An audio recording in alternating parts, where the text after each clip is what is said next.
प्रिय बच्चों, आज फिर एक बार मैं आप लोगों के सामने हाजिर हूँ एक नया वीडियो लेकर। इस बार फिर से वीडियो हिंदी में है और इस बार मैं आप लोगों के सामने लेकर आया हूँ कबीरदास जी का पद युग्म। तो बच्चों, वीडियो को शुरू करने से पहले आप लोगों से गुजारिश है कि आप लोग मेरे वीडियो को लाइक और शेयर ज़रूर करें। और अगर अभी तक आप लोगों ने मेरे चैनल को सब्सक्राइब नहीं किया है तो फ़ौरन मेरे चैनल को सब्सक्राइब करें। और हाँ, अगला नोटिफिकेशन क्षण भर में पाने के लिए बेल आइकन को दबाना ना भूलें। तो चलिए, आपके रिक्वेस्ट पर इस बार लेके आ रहा हूँ पद युग्म। तो बच्चों, शुरू करते हैं पद युग्म, जिसके रचयिता हैं कबीरदास जी। कबीरदास ने इस कविता में सदुक्करी भाषा का प्रयोग किया है। उन्होंने कहा है, मोको कहाँ ढूंढे बंदे, मैं तो तेरे पास में, नामे बकरी नामे भेरी, नामे छुड़ी गड़ास में, नहीं खाल में नहीं पोछ में, ना हड्डी मांस में। तो कबीरदास जी ने बहुत खूबसूरती के साथ इस कविता में परमात्मा के उपासना के बारे में बताया है। उन्होंने कहा है, मोको कहाँ ढूंढे बंदे। मोको का आशय इस पंक्ति में परमात्मा है, भगवान है, ईश्वर है, अल्लाह है, जिसकी उपासना हम करते हैं। और बंदे, बंदे शब्द का प्रयोग उपासक के लिए किया गया है, जो पूजा पाठ करते हैं उनके लिए किया गया है। तो कबीरदास जी कहते हैं, मैं तो तेरे पास में, मतलब परमात्मा हम सभी के पास में विराजमान है। उन्हें कहीं ढूंढने की आवश्यकता नहीं है। कह रहे परमात्मा ना तो बकरी में है, ना तो भेड़ी में है, और न ही छुरी गड़ास में है। गड़ास क्या होता है? जिससे घास काटा जाता है, उसे गड़ास कहते हैं। तो छुरी और गड़ास में भी परमात्मा नहीं है। कहने का तात्पर्य यह है कि हमें बलि विधान की तरफ नहीं झुकाव रखना चाहिए, और किसी भी जीव की पूजा करने के लिए कबीरदास मना कर रहे हैं। लोहे की पूजा करने के लिए कबीरदास मना कर रहे हैं। कबीरदास कहते हैं कि इन सब चीजों में भगवान नहीं है। भगवान हमारे अंतर आत्मा में है। वो खाल और पोंछ में नहीं है, वो किसी भी हड्डी और मांस में नहीं है। तंत्र मंत्र का विद्या होता है हड्डी और मांस से, कहते किसी भी हड्डी मांस में भगवान नहीं है, परमात्मा नहीं है। परमात्मा हमारे हृदय में है। तो आगे बढ़ते हैं।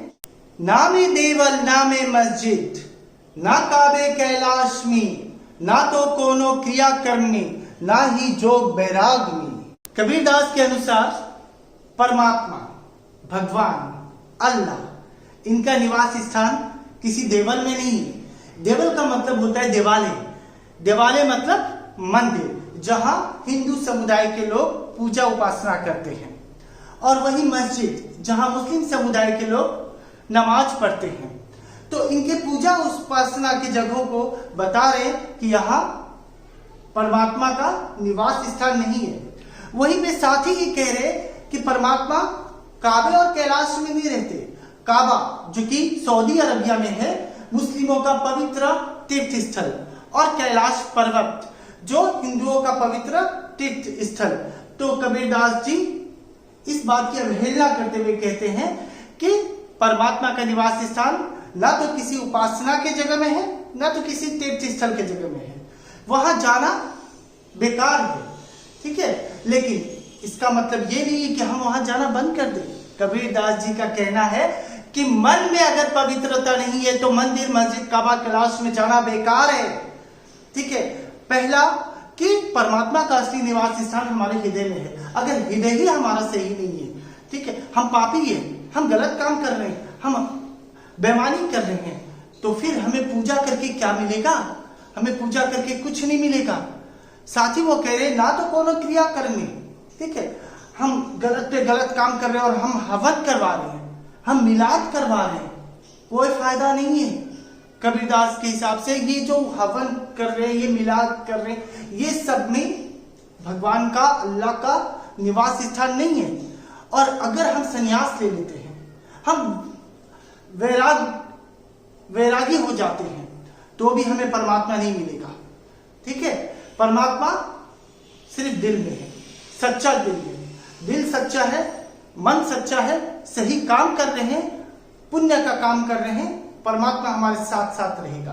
तो इसीलिए कबीरदास जी कहते हैं कि बिना मतलब तुम गलत हो, तुम पाप कर रहे हो और तुम परमात्मा की खोज पे भटक रहे हो कि परमात्मा हमें कहाँ मिलेगा। परमात्मा मंदिर में मिलेगा, ना मस्जिद में मिलेगा, ना काबे में मिलेगा, ना कैलाश में मिलेगा, ना किसी जंतु में मिलेगा, कहाँ मिलेगा परमात्मा। तो कबीरदास जी कहते हैं कि ऐसा करके अपना वक्त बर्बाद करने का कोई जरूरत नहीं है। परमात्मा को खोजना है सच्चे मन से, पवित्रता से, अपने मन के अंदर में परमात्मा को खोजो, ठीक है।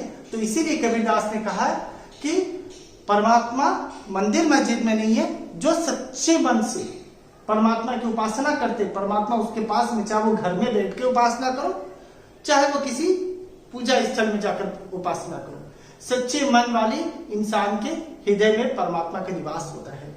जो सच्चा है वो अपने हृदय के अंदर में ढूंढ लेगा। आगे बढ़ते हैं। खोजी हो तुरथे मिलहो पल भर की तलाश में, मैं तो रहूं शहर के बाहर मेरी पूरी मवास में। कहे कबीर सुनो भाई साधो सब सांसों की सांस में। तो कबीरदास जी इस चीज की अवहेलना करते हुए कहते हैं कि खोजी मतलब जो तलाश करने वाला है, खोजी जो है, खोजी है तुरथे मिलो। अगर तुम मुझे सच्चे दिल से, सच्चे मन से ढूंढ रहे हो तो मैं तुम्हें जरूर मिलूंगा। कौन मिलेगा? परमात्मा मिलेगा। परमात्मा को ढूंढना होगा। कहाँ ढूंढना होगा? अपने हृदय रूपी किले में। अपने हृदय रूपी किले में ढूंढना होगा परमात्मा को, तब परमात्मा जरूर मिलेगा। क्योंकि परमात्मा कहाँ रहता है? शहर के बाहर। शहर का मतलब है बाहरी दुनिया। यहाँ बाहरी दुनिया का मतलब है बाहरी दिखावा, जो हम लोग दिखावे करते। हम लोग है तो बुरे इंसान, लेकिन हजार हजार लोगों को बुलाएंगे, दावत देंगे, पूजा पाठ करके दिखावा करेंगे। उस बाहरी दुनिया के बारे में बता रहे हैं कि अगर थोड़ा सा दान पुण्य अगर हम करते हैं तो हम व्हाट्सएप स्टेटस, यूट्यूब वीडियो बना के अपलोड कर देंगे, फेसबुक में लाइक दे देंगे, ताकि लोगों को पता चले कि हम कितनी धार्मिक हैं, ठीक है। तो धार्मिक, जो असली धार्मिक व्यक्ति होता है ना, वो अगर दान पुण्य करता है तो दाएं हाथ से देने से बाएं हाथ को खबर नहीं होता है। तो कारण दिखावा इस चीज में नहीं होता है। तो वही परमात्मा का कहना, परमात्मा के रूप में कबीरदास जी कहते हैं कि मैं तो रहूं शहर के बाहर मेरी पूरी मवास में, मतलब मेरा अपना किला है। वो किला कौन सा है? हृदय रूपी किला। दिल है मेरा किला, मैं दिल में रहता हूं। किसके दिल में? मैं अपने बंदों के दिल में रहता हूं, मैं अपने सच्चे बंदों के दिल में रहता हूं, ठीक है। तो ये बात कबीरदास जी सबको बता रहे हैं, ठीक है। और वो दिल कहां पे है? सब सांसों की सांस में, हर एक सांस में, हर एक सांस में, हर एक जीवों की सांस में परमात्मा विराजमान है, ठीक है। तो ये बात कबीरदास जी कहते हैं कि हमें परमात्मा को ढूंढने के लिए किसी भी जगह में जाने की आवश्यकता नहीं है। अगर हम सच्चे मन से, श्रद्धा भाव से अपने अंतर आत्मा को कचोटेंगे तो हमारे दिल के अंदर में परमात्मा मिल जाएगा। चाहे अल्लाह के रूप में देखे, या परमात्मा के रूप में देखे, या गॉड के रूप में देखे, किसी के रूप में देखे, सब एक है, हमारे दिल के अंदर मिलेगा। ये जो धार्मिक है ये लोगों का बनाया हुआ है। संतो देखत जग बोराना, साच कहो तो मारन धावे झूठे जगपतियाना। नेमी देखा धर्मी देखा प्रात करे स्नाना, आतम मारी पखानी पूजे उनमें कछु नहीं ज्ञाना। यहाँ कबीरदास जी अपने शिष्यों से कहते हैं और इस कविता को पढ़ने वालों से कहते हैं कि देखो ये जग बोरा गया है। बोराना मतलब पागल हो जाना, ठीक है। मतलब यहाँ के लोग पागल हो गए हैं। संतो देखत जग बोराना, सारे लोग पागल हो चुके हैं। क्यों पागल हो चुके हैं? सच्चाई सुनने पर करवा लगता है, मारने दौड़ते हैं, और अगर झूठ बोल दिया जाए तो जल्दी से उस पर विश्वास कर लेते हैं। पतियाना का मतलब हो गया विश्वास करना, ठीक है। साच मतलब सच, साच कहो तो मारन धावे, सच कहने से मारने के लिए दौड़ते हैं और झूठ बोलने से जल्दी विश्वास कर लेते हैं। साथ ही साथ कबीरदास जी कहते हैं और ऐसे भी लोग दुनिया में हैं जो नियम कानून बहुत मानते हैं, नेमी देखा धर्मी देखा, मतलब बहुत धार्मिक है, नियम कानून बहुत मान रहे हैं, सुबह सुबह नहा धोकर रेडी हो जाएंगे, ठीक है, और उसके बाद अपने आत्मा को मारकर पत्थर की पूजा करने लग जाएंगे, ये सोचकर कि पत्थर में भगवान विराजमान है। तो कबीरदास जी इस चीज की अवहेलना करते हैं कि भगवान सिर्फ हृदय में है, पत्थर में नहीं है। वो पत्थर की पूजा करने से रोक रहे हैं, ठीक है। इस चीज के बारे में कबीरदास जी इन पंक्तियों में हमें समझा रहे हैं कि जग बौरा गया है, जग पागल हो चुका है, कि जग सही गलत का पहचान नहीं कर पा रहा है। कबीरदास जी आगे कहते हैं, बहुतक देखा पीर औलिया, पढ़े किताब कुराना, कै मुरीद तदबीर बतावे, उनमें वही जो ज्ञान। कबीरदास जी कहते हैं कि बहुत से ऐसे संतों को देखा है, मुस्लिम संतों को, पीर अर्थात मुस्लिम संत, ठीक है, जो लोगों को अच्छाई बताते हैं, तरकीब बताते हैं। तदबीर का मतलब हो गया तरकीब बताना। कुरान हो गया मुस्लिम समुदाय का पवित्र ग्रंथ। तो पवित्र ग्रंथ पढ़ रहे हैं, लोगों को तरकीब बता रहे हैं, ये सही है, ये गलत है, इस तरह का तरकीब बता रहे हैं, ठीक है। और उनके जो मुरीद है, मुरीद मतलब शिष्य, जो उनसे तरकीब ले रहे हैं, वो मुरीद, अगर गुरु गलत है तो सिखाया हुआ मुरीद भी गलत होगा। तो बता रहे हैं कि सच्चा गुरु के पास जाओ, गलत गुरु के पास जाने से रोक रहे हैं, ठीक है। तो ही बता रहे बहुत सारे ऐसे अज्ञान लोग हैं जो अपने आप को पीर बताते हैं, ठीक है, संत बताते हैं, लेकिन एक्चुअल में वो पीर नहीं होते हैं। तो कह रहे असली पीर इस तरह से भटकता नहीं रहता, ठीक है, वो नियम कानून नहीं दिखाता है, लोग उन्हें पहचानते हैं कि वो असली है, ठीक है।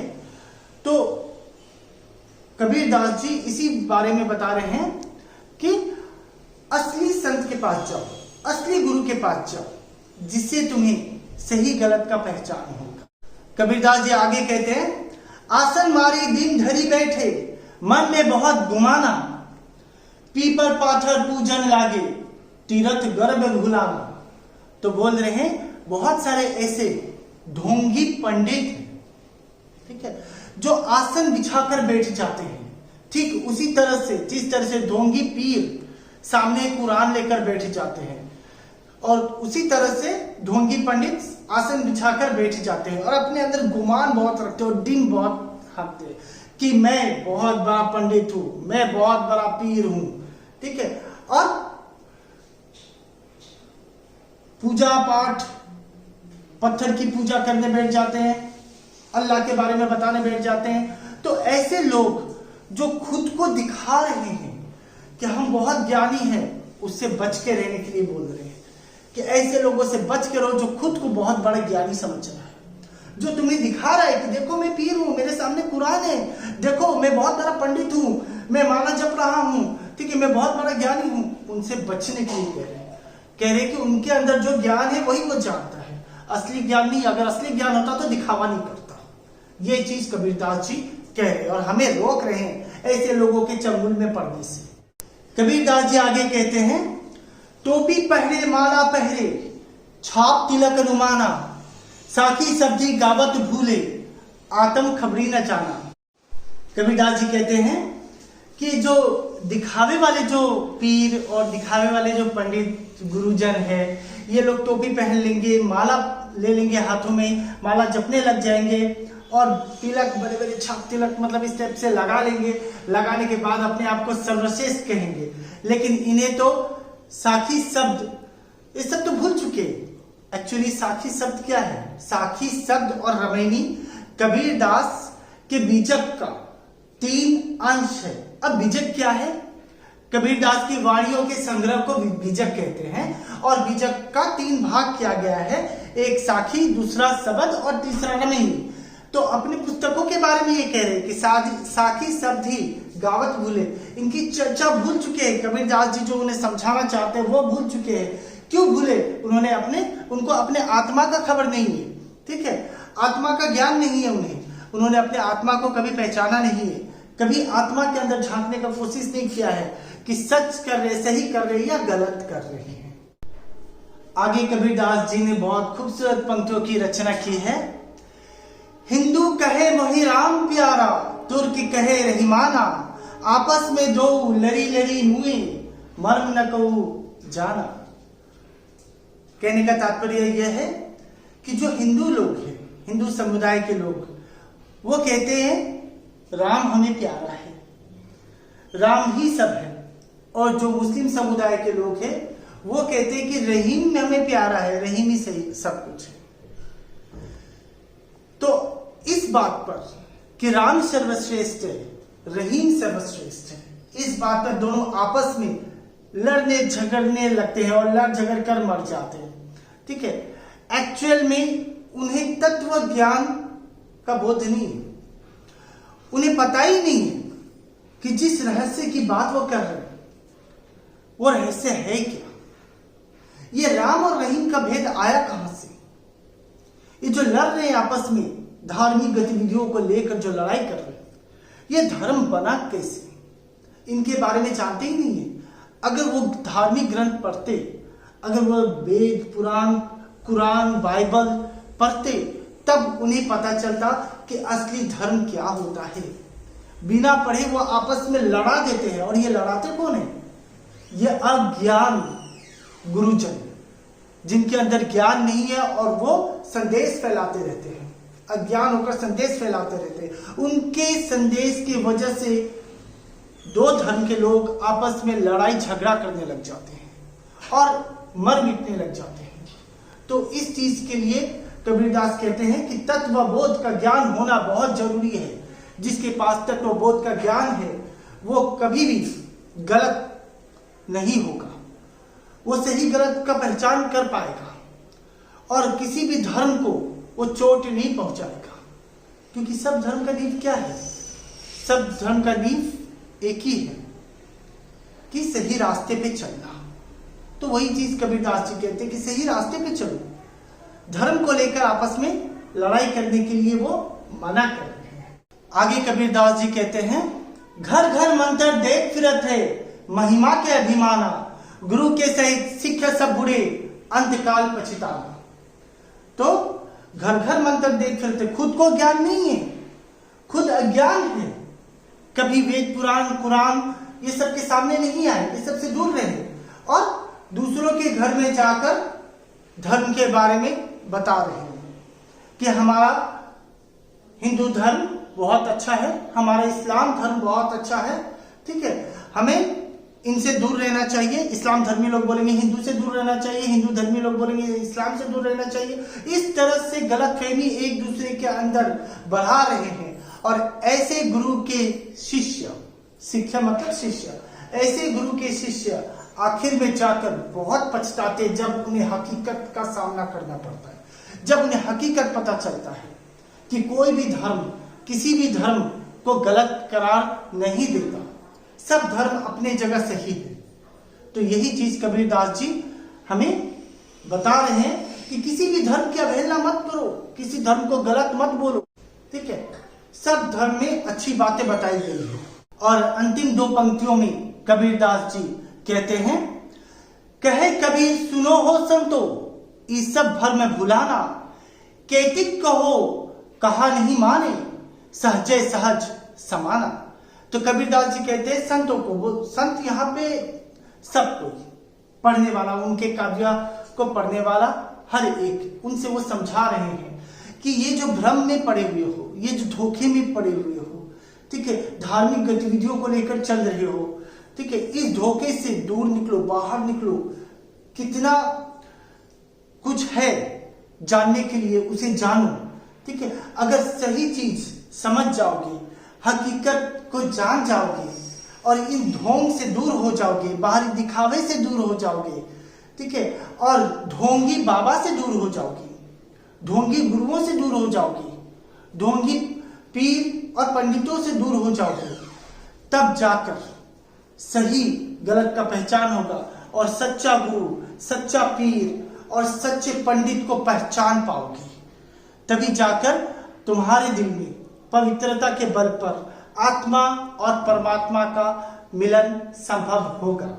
तो इस तरह से कबीरदास जी ने हमें शिक्षा दी है कि बाहरी दिखावे पे ना जाए, तत्वबोध का ज्ञान हासिल करें ताकि सही गलत का पहचान कर पाए।